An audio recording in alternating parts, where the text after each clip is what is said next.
আমি প্রেগনেন্সির ঠিক 15 দিনের মাথায় কনসিভ করি। খুব অবাক ব্যাপার, তাই না?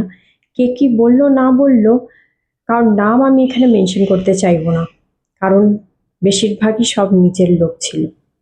আর কি বা হবে তাদের বলে, তাদের আঘাত দিয়ে আজকে আমি মরে গেলে কালকে আমার দুদিন, তাই মুখের ভাষা হতে হবে মিষ্টি। তবে আমার মা হয়ে ওঠার আমার নিজের অভিজ্ঞতা আমি কোনোদিনও ভুলতে পারবো না, আমি ভুলতেও চাই না। তাই ভাবলাম এই সকল অভিজ্ঞতাগুলো আপনাদের সাথে ভাগ করে নিই। হয়তো আমার মতনই কারোর গল্প আপনাদের মধ্যে কারোর যদি হয়ে থাকে। তাই দেরি না করে ভিডিওর দিকে এগিয়ে যাওয়া যাক। প্রেগনেন্সির ডিউরিং প্রেগনেন্সি আমি অনেক ভালো মন্তব্যও শুনেছি, অনেক খারাপ মন্তব্যও শুনেছি। তাই আজকে আমি আপনাদের সাথে খারাপ মন্তব্যগুলোই ভাগ করে নিতে চাইব। প্রথমত, 15 দিনও হয়নি বিয়ে করে কনসিভ করে গেলি, তাহলে তো খরচা আরো বেড়ে গেল। এত খরচা সামলাতে পারবি না, অ্যাভয়েড করে দে। সেকেন্ড পয়েন্ট, এরা এত 15 দিনের মাথায় কি করে এদের কনসিভ হলো? নিশ্চয়ই বিয়ের আগে ফষ্টি নষ্টি করেছে, না হলে এটা সম্ভব নয়। 3 নম্বর পয়েন্ট, আমাদের এখনো 40 বছর হয়ে গেছে, বাচ্চা নেওয়ার কথা ভাবতেই পারছি না। তোদের এত কম বয়স, তোরা কি করে বাচ্চা নেওয়ার কথা ভাবছিস? 4 নম্বর পয়েন্ট, বাবা বাচ্চা নেওয়ার কথা, আমরা এখন নিজেরাই উল্টে পড়ে যাচ্ছি, আবার বাচ্চা নেব?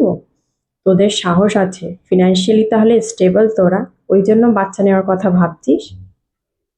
5 নম্বর পয়েন্ট, বরের ইন্টারেস্ট তোর প্রতি কমে যাবে, বরের মন বাইরের দিকে চলে যাবে, অ্যাভয়েড করে দে।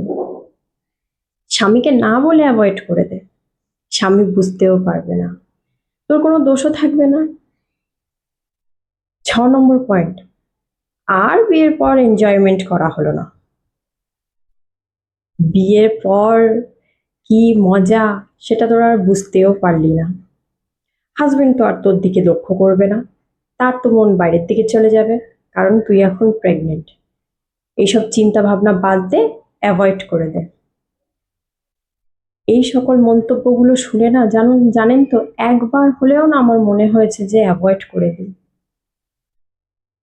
কিন্তু ওই যে ভগবান কোন পাপের ফল কখন দিয়ে দেবে সেটা আমরাও জানি না।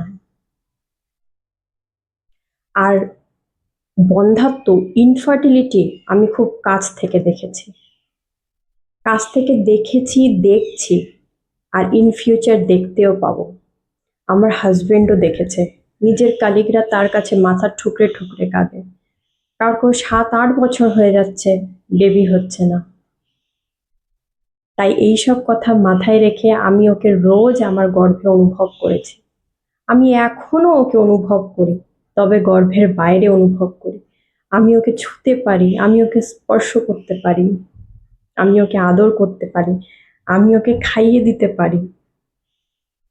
এই মা হওয়ার অভিজ্ঞতাটা না ভীষণ ইমোশনাল। আস্তে আস্তে। এইগুলোর মধ্যে না কোনো এনজয়মেন্ট নেই, কিন্তু একটা ভালো লাগার উষ্ণতা আছে, যেটা আমি আপনাদের বলে প্রকাশ করতে পারবো না। আমার কথাগুলোর সাথে যারা মা হতে চলেছেন, যারা মা হয়েছেন সদ্য, তারা রিলেট করতে পারবেন যেটা কি একটা ভালো লাগার জিনিস। এটা যতক্ষণ না আপনি নিজে ট্রাই করছেন, আপনি কিন্তু করতে পারবেন না। এই সকল বাহ্যিক এনজয়মেন্ট, ভালো লাগা সবটাই যেন বৃথা মনে হবে যখন আপনার কোলে একটা বাচ্চা না থাকবে। আর রইল স্বামীর আমার প্রতি ইন্টারেস্ট কমে যাওয়া, তাহলে তাদের আমি বলতে চাই, স্বামীর কিন্তু ইন্টারেস্ট একটু কমে যায়নি, বরং 90% বেড়ে গেছে। আমাকে যত্ন নেওয়া, আমার ছেলের প্রতি যত্ন নেওয়া, আমাদের না রিলেশনশিপটা এখন অনেক বেশি স্ট্রং হয়ে গেছে। আমরা মানে দুজন দুজনকে ছাড়া ভাবতেও পারি না। আর আমাদের বাবুর জন্য তো আমাদের রিলেশনশিপটা আরো স্ট্রং হয়েছে। রোজ একটা নতুন দিন শুরু হয়, রোজ একটা চ্যালেঞ্জ নিয়ে শুরু হয়, রোজ অ্যাডভেঞ্চারাস থাকে, রোজ এনজয়মেন্ট থাকে। এটা আলাদা এনজয়মেন্ট, এটাও একটা ভালো লাগার বিষয়। তাই বলবো, লোকের কথা শোনার আগে নিজের বিবেককে জিজ্ঞাসা করবেন। লোকের মুখে তো ট্যাক্স থাকে না, লোক বলে বেরিয়ে যাবে আপনাকে। লোক চায়ই না আপনার ভালো হোক।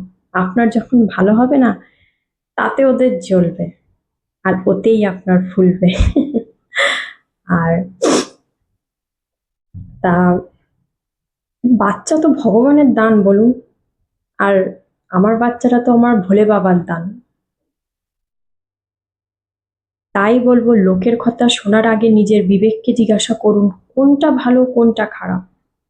কারণ একবার যদি ডিসিশন নিয়ে ফেলেন লোকের কথায়, তাহলে পাস্তাবা বলে না, আর রাস্তা খুঁজে পাবেন না যে কোথায় গিয়ে আপনি কি করবেন। আজকের জন্য এইটুকুই থাক। আমার গল্পের সাথে যদি আপনার কারোর গল্প মিলে থাকে, প্লিজ ভিডিওতে একটা লাইক করবে, কমেন্ট করবেন, সাবস্ক্রাইব করবেন। পরে হচ্ছে আবার এরকমই কিছু ভিডিও নিয়ে। ততক্ষণ ভালো থাকবেন। নমস্কার।